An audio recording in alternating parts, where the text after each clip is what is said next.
We're given that f of x is equal to x. So on the left hand side, the expression is going to be 1 plus square root of 1 plus square root of x is equal to x.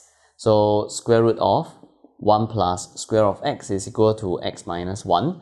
1 plus square of x is going to be x minus 1 square, which is x square minus 2x plus 1.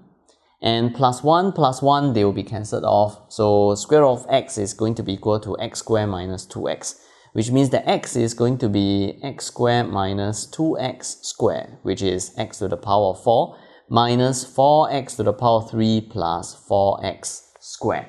Shifting this over to the right hand side, we will have x to the power of 4 minus 4x to the power of 3 plus 4x square minus x is equal to 0.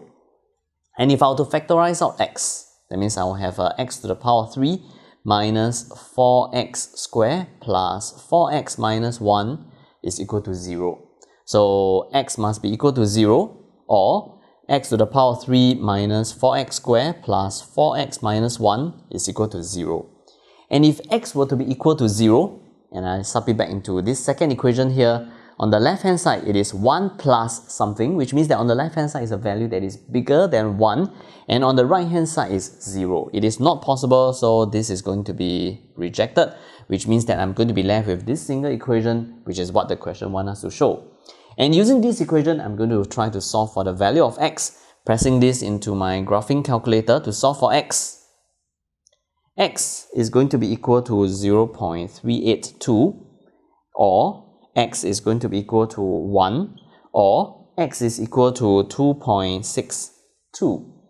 If x is equal to 0.382, and I sub it back into this equation again, on the left hand side is 1 plus something, so on the left hand side is a value that is bigger than 1, but on the right hand side is 0.382, it is less than 1. It is not possible, so this I will reject.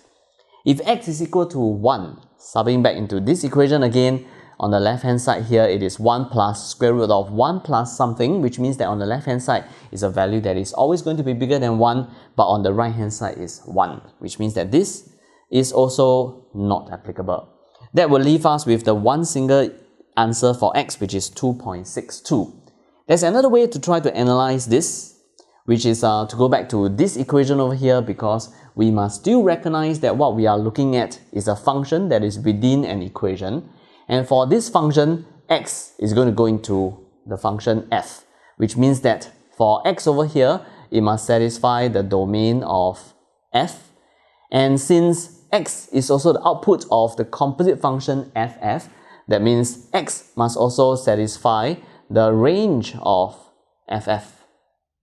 And the domain of f is, according to the question, from 0 to infinity. And the range of ff, if you were to try to work it out, you'll realize that the range is actually from 2 to infinity, which means that x, which must satisfy both the domain of f and the range of ff, is going to be from 2 to infinity. So looking at the 4 possible answers that I have, this once again will be the only answer that will satisfy the set of values that x can take.